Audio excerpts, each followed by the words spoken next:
সাংবাদিক দম্পতি হত্যার রহস্যকে ঘিরে তৈরি রায়হান রাফির ওয়েব ফিল্ম অমীমাংসিত বহুদিন ধরে আটকে ছিল ছবিটি। সেন্সর বোর্ডের আপত্তি পেরোতে পারেনি, যদিও শুটিং সহ সব কাজেই শেষ ছিল অনেক আগেই। অবশেষে কাটল জট। ডিসেম্বরে আইস্ক্রিনে দেখা যাবে এই আলোচিত রহস্যঘেরা সিনেমা। আমি ফরেন্সিক ডিপার্টমেন্ট থেকে ডক্টর রুবিনা। এই অমীমাংসিত কেসটির জট খোলার চেষ্টা করছি। গত বছরের ২৯ ফেব্রুয়ারি মুক্তি পাওয়ার কথা ছিল অমীমাংসিত, কিন্তু তৎকালীন সেন্সর বোর্ড ২ দফা দেখে জানিয়ে দেয় এটি প্রদর্শনযোগ্য নয়। টিজারে সাংবাদিক দম্পতি খুন, সম্ভাব্য পরকীয়া, আলামত নষ্ট হয়ে যাওয়া এসব সংলাপে নড়ে ওঠে বোর্ড, ফলে আটকে যায় ছবির ভাগ্য।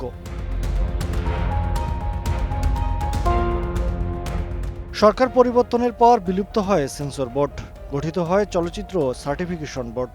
নতুন পরিস্থিতিতে আবারও আপিল করে প্রযোজনা প্রতিষ্ঠান। শেষ পর্যন্ত অনুমতি মেলে মুক্তির, আর তাই আবারও আলোচনায় অমীমাংসিত। মূল চরিত্রে অভিনয় করেছেন ইমতিয়াজ, বর্ষণ ও তানজিকা আমিন।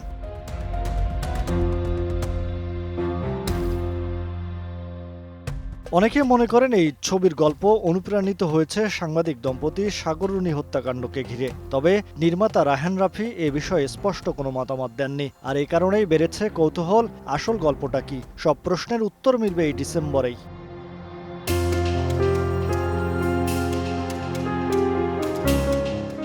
মুহিব আল হাসান, সময় সংবাদ, ঢাকা।